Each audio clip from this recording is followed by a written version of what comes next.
چلے اسی تنخواہ میں سے جب بندہ بڑے بیٹے کی شادی کر کے بہو بیاہ کے لے آئے تو پھر بھی کام چلتا ہے، اور جب اس بیٹے کو اللہ بچے عطا کر دے تو اسی گھر میں، اسی آنگن میں، اسی چھت کے نیچے کام چلتا ہے، تو پھر تو مان جانا کہ چلانے والا تو نہیں، چلانے والا کوئی اور ہے۔ پھر تو مان جا کے چلانے والا کوئی تو اس وقت جب تنخواہ تیری لگی تھی تو کہتا تھا ابا ابھی میری شادی نہ کر، میں بیوی کو کیسے کھلاؤں گا؟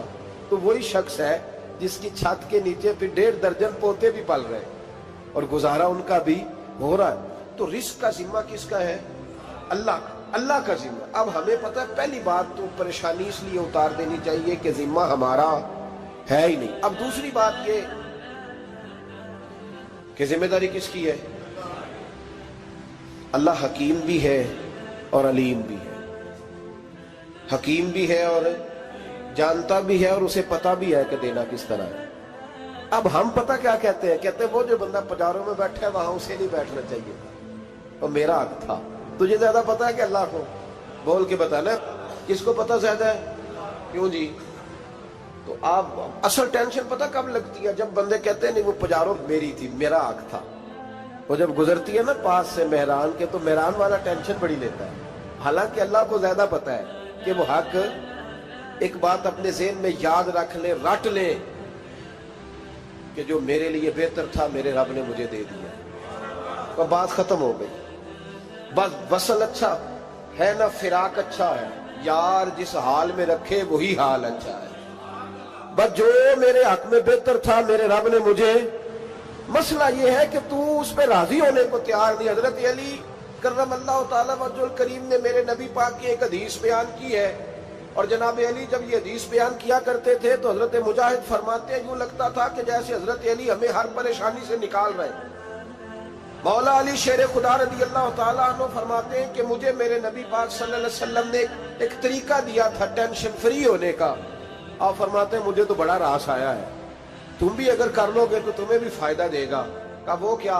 حضرت علی کہنے لگے محبوب علیہ السلام نے فرمایا تھا لوگوں تم اللہ کے دیے ہوئے تھوڑے رزق پہ راضی ہو جاؤ، وہ تمہاری تھوڑی عبادت سے تم سے راضی ہو جایا کرو گا۔ بس تم 2 نفل بھی پڑھو گے تو اللہ راضی ہو جائے گا، تم 1 رکوع بھی سویرے اٹھ کے پڑھو گے تو وہ راضی ہو جائے گا، وہ تمہارے 313 درود شریف سے راضی ہو جائے گا، تم اس کے دیے ہوئے تھوڑے رزق سے راضی ہو جاؤ۔ ٹینشن اس لیے ہوتی ہے کہ ہم راضی نہیں جو اس نے ہمیں دیا ہے۔ وہ حال میں مزید کی جو دوڑ ہے نا، حال میں مزید کی، بے قدرہ کچھ قدر نہ جاتی، کیتی خوب تسلی ہو، دنیا دار پجاری زردے، کتیاں دے گل ٹلی ہو، بک بک روشن اکھیاں تکیو ویک حویلی کلی ہو، تے کوچ نصیر اساں جد کیتی پہ جانی تھر تھلی ہو۔ تو یاد رکھیں یہ جو ہے نا مصیبت کے مال آ کیوں نہیں رہا، وہ سامنے والا پلاٹ میرے گھر کے سامنے ہے گھر کے سامنے، پر رجسٹری میرے نام کیوں نہیں؟ یہ مصیبت سانس نہیں لینے دیتی۔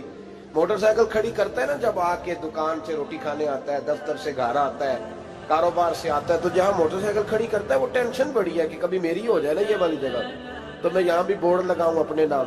اس نے مالی پریشانی پیدا کی۔ تو جس حال میں ہے، کیونکہ تو نے اپنا یہ حال خود نہیں بنایا، جس نے بنایا ہے وہ بڑا بہتر جانتا تھا کہ تو اسی حال میں اسے اچھا لگتا ہے۔ تو اسے اسی حال میں، ایک بزرگ تھے تو ان کی طبیعت بڑی علیل ہو گئی، بیمار ہو گئے، تو اللہ نے آزمائش دی تو کیڑے پڑ گئے وجود میں۔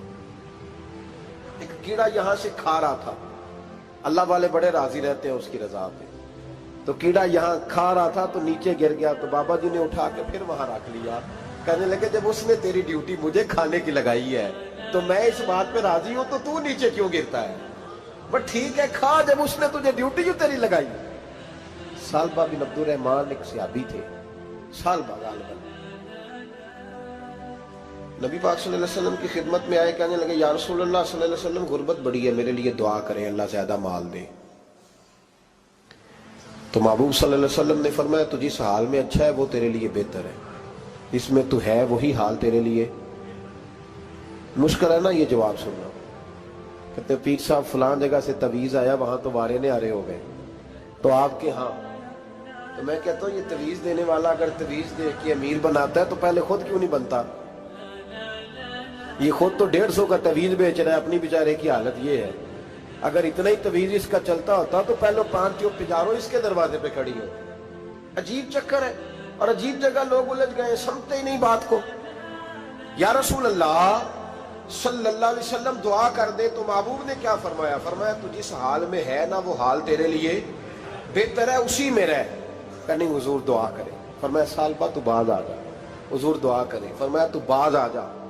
2-3 دفعہ کا ضد کی، محبوب نے فرمایا جا پھر اللہ تجھے زیادہ پیسے دے گا۔ چند بکریاں خریدی، اتنی برکت ہوئی کہ بکریوں کے ریوڑ بن گئے۔ پھر کچھ بکریاں بیچ کے گائے خرید لی، ان کے بھی ریوڑ ہو۔ پھر کچھ اونٹ اونٹنیاں لے لی، ریوڑ ہی ریوڑ۔ پہلے 5 وقت مسجد میں آتے تھے، اب فجر اور عشاء رہ گئی۔ پھر مال زیادہ ہوا تو مدینے شہر میں کوئی جگہ ہی نہیں، مدینے سے باہر حویلی خریدی، پھر جمعہ ہی رہ گیا۔ جمعے کے جمعے آتے، زکوٰۃ کا حکم آیا۔ میرے نبی کریم علیہ السلام نے حضرت ابو ہریرہ کو بھیجا، فرمایا جا اسے کہہ تیری زکوٰۃ بنتی ہے 2.5%۔ 10 کروڑ روپیہ ہو تو کتنی زکوٰۃ بنتی؟ بھئی 1 کروڑ کی 2.5 لاکھ ہوئی نا، تو 10 کروڑ کی کتنی ہوئی؟ تو بڑی مصیبت ہے جب بینک سے میسج آتا ہے نا کہ 25 لاکھ نکل گیا تیرے اکاؤنٹ سے، بہت بڑی مصیبت، بڑی ٹینشن ہوتی ہے۔ ایک صاحب میرے پاس آئے، ان کی زمین اچانک مہنگی ہو گئی، اچانک پہلے کچھ 15-16 لاکھ کی ایکڑ زمین تھی، پھر وہ کروڑ کی ہو گئی۔ تو میرے پاس آئے، کہنے لگے وہ 10 کروڑ روپے بنتے ہیں تو زکوٰۃ، تو میں نے کہا آپ نے کیا کیا؟ زری زمین پہ عشر آتا ہے، اس پہ زکوٰۃ نہیں آتی، تو آپ نے کیا کیا؟ کہنے لگے وہ کچھ سوسائٹی کے رول کے مطابق میں نے فائلیں وغیرہ لے لی ہیں، اب میں نا کبھی موقع آئے گا تو ان کو بیچوں گا۔ تو میں نے کہا اب تو آپ کا یہ مال ہو گیا بزنس کا، تو اب تو اس پہ زکوٰۃ آئے گی۔ 10 کروڑ پہ جب 25 لاکھ سنا تو کہنے لگے فوراً دینی پڑتی ہے کہ تھوڑی تھوڑی سے بھی کام چل جاتا ہے؟ تو میں ان کا چہرہ دیکھنے لگا، میں نے کہا نہیں وہ تو آپ کو پتہ ہے، ویسے حضرت عمر فرمایا کرتے تھے بانٹ کے نہ دو، کوشش کرو کسی ایک کو ہی دو، چلو کسی کا تو کچھ بن جائے، تو ایک کو ہی دینی چاہیے۔ کہنے لگے تو مطلب یہ ایسا ہی حکم ہے؟ میں نے کہا آپ کسی اور سے تحقیق کر لیں۔ اب یہ بھائی لیتے وقت نہیں تجھے ٹینشن ہوئی کہ 15 لاکھ کا کروڑ ہو گیا، تو اس وقت کبھی تو نے کہا کہ یا اللہ، تو یہ کیسی سوچ ہے مسلمان؟ کس طرح کا اس کا؟ ہمارے ہاں جب کسی آدمی پہ حالات خراب ہوتے ہیں نا تو سب سے پہلے وہ اس طرح کرتا ہے کہ جو میں کہیں اللہ کے رستے میں دیتا ہوں پہلے اسے بند کروں۔ جس رستے تجھے آ رہا تھا پہلے تو نے وہ رستہ بلاک کیا۔ حضرت اسماء بنت ابی بکر صدیق کہتی ہیں میں حضور کو مسجد کے لیے، ادارے کے لیے، صحابہ صفہ کے لیے کچھ دے رہی تھی، تو میں نے گننا شروع کیا تو حضور مسکرانے لگے۔ حضور مسکراتے کیوں ہیں؟ تو فرمانے لگی، محبوب فرمانے لگے اسماء اللہ کے رستے میں گن گن کے نہ دیا کر، ورنہ وہ بھی تجھے گن گن کے دے گا، تو اس کے رستے میں بے حساب دے، وہ بھی تجھے بے حساب ہی عطا فرمائے۔ لیکن پہلے یہ والا پہلے دروازہ بند کرو، یہاں سے پیسے ختم ہو رہے ہیں، تو اس طرح کرنا بھائی۔ اس دفعہ سوٹ ذرا گرمیوں والے نہ خرید، لیکن جو تو اللہ کے رستے میں دے رہا ہے اسے دیتا رہے۔ لیکن ہم اپنا نقصان کرتے ہیں، زیادتی کرتے ہیں اپنے ساتھ۔ میں نے آپ کو پہلے بھی بتایا تھا پیار کی بولی ہے، پھر بولتا ہوں۔ ایک بڑے بڑے پیار والے دوست ہیں، ایک دفعہ مجھے کہنے لگے کہ آپ کئی دفعہ اعلان کرتے ہیں تو مجھے اچھا نہیں لگتا، اور آپ ادارہ بھی بہت زیادہ بننے والا ہے، بڑی چیزیں میں دیکھتا ہوں جو ہوں تو بڑا نظام اچھا ہو جائے، آپ دعا کریں اللہ مجھے پیسے دے تو میں بڑے سارے خرچ کروں گا اس کے رستے میں۔ تو میں نے کہا یا اللہ اسے 10 کروڑ دے، یہ 9.5 کروڑ تیرے رستے میں دے دے گا۔ تو چپ کر گیا، جس طرح آپ نہیں کر گئے سارے، چپ کر گیا وہ بھی۔ اس نے کہا جی نہیں جی انشاءاللہ کریں گے۔ تو میں کیا پلیا جی دعا پہ ہوں دیا، ابھی تو وہ آئیں گے تو تب دیکھی جائے گی، تو یہیں اڑ گیا ہے۔ یعنی 9.5 کروڑ اللہ کے رستے میں خرچ کرنے کی دعا پہ بھی آمین کوئی نہیں کہتا کہ چلو آمین ہی کہہ دیں۔ تو میں کہا تینوں تے 50 لاکھ بچتا سی پیا، لیکن تو اس سودے پہ تیار ہے۔ جب یہ سوچ ہوتی ہے، یہ غلط سوچ ہے، یہ بات تو اگر تے مسکرانے والی، لیکن یہ سوچ صحیح نہیں۔ حضرت عثمان غنی رضی اللہ تعالیٰ عنہ کہتے ہیں جس وقت نبی پاک صلی اللہ علیہ وسلم نے اعلان کیا نا جنگ کے موقع پر کہ 800 سپاہیوں کا خرچہ چاہیے، کہتے ہیں میرے پاس 600 کا تھا۔ یہاں ایک روایت میں حضور نے 1000 کا اعلان کیا تو میرے پاس 800 کا تھا۔ جب 2-3 دفعہ نبی پاک نے اعلان کیا تو کہتے ہیں میں نے کھڑے ہو کے کہا یا رسول اللہ پورا 800 میری طرف سے۔ کہتے میں نے 200 سپاہی کا خرچہ ادھار اٹھایا لیکن پورے 2 مہینے نہیں گزرے تھے، رب کریم نے مجھے کئی گنا کر کے پیسے واپس عطا فرما دیے۔ پر بات تو یہ ہے کہ تیری وہاں لو لگی ہو، تو تجارت کرتا ہے ان لوگوں کے ساتھ جو کیا دے سکتے۔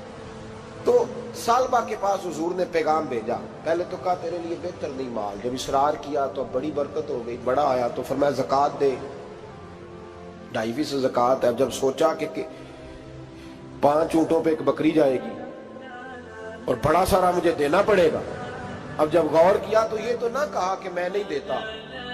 حضرت ابو ہریرہ سے کہنے لگے نبی کریم علیہ السلام کی خدمت میں عرض کرنا کہ میں خود آؤں گا۔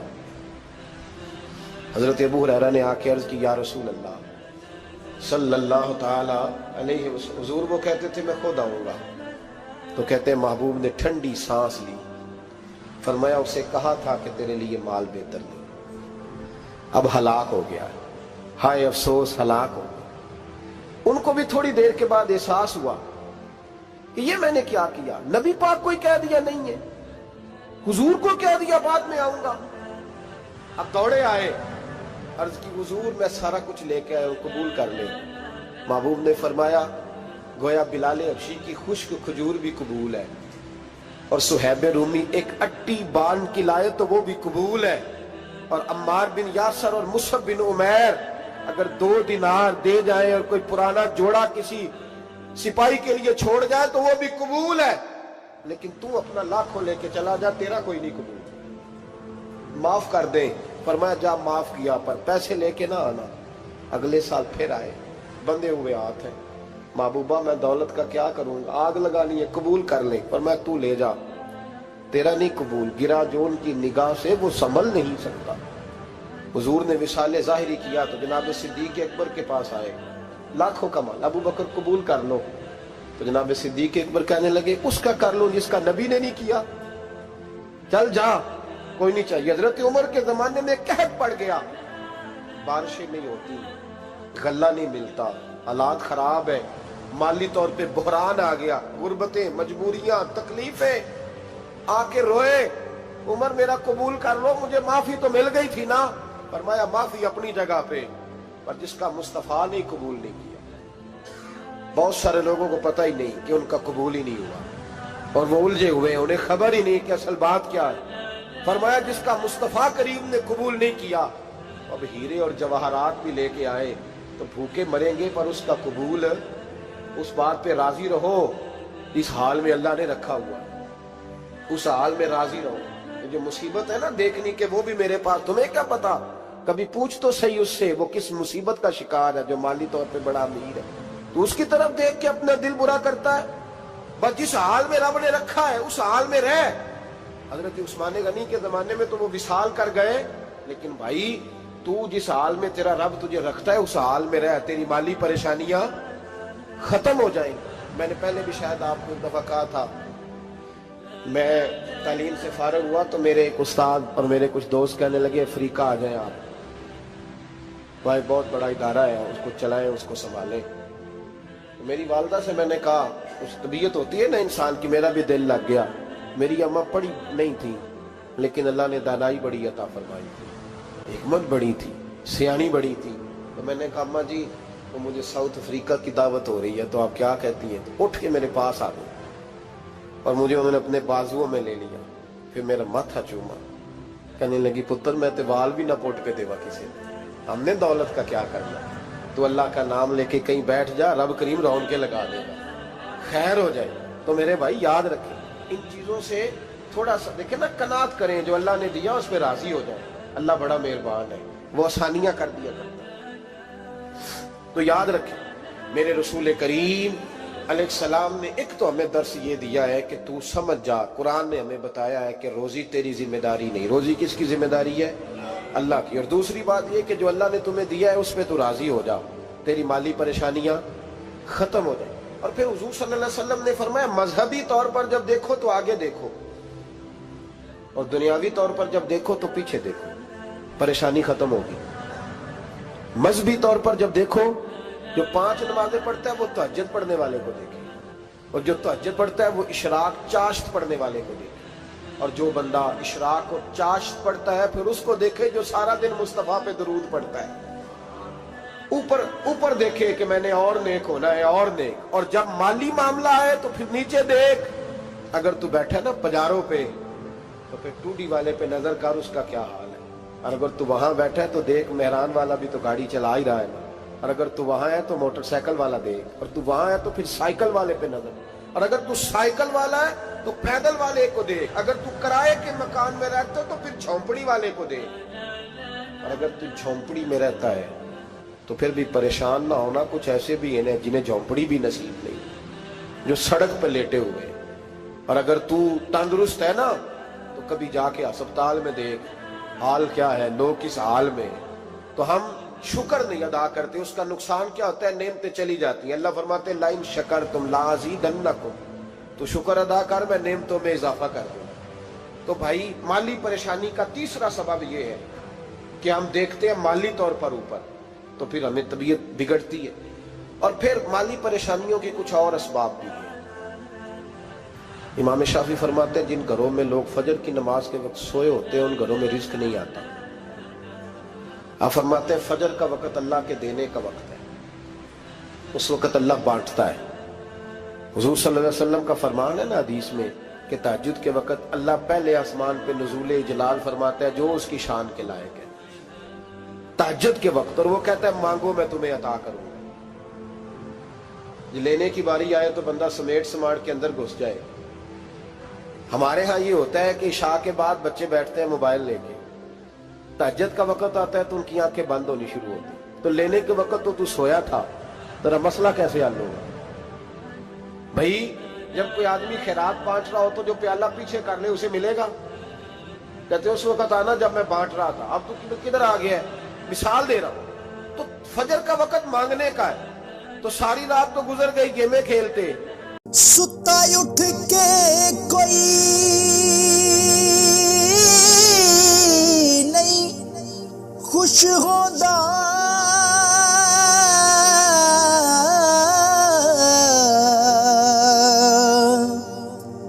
بڑے ستے جگا کے میں ویکھیا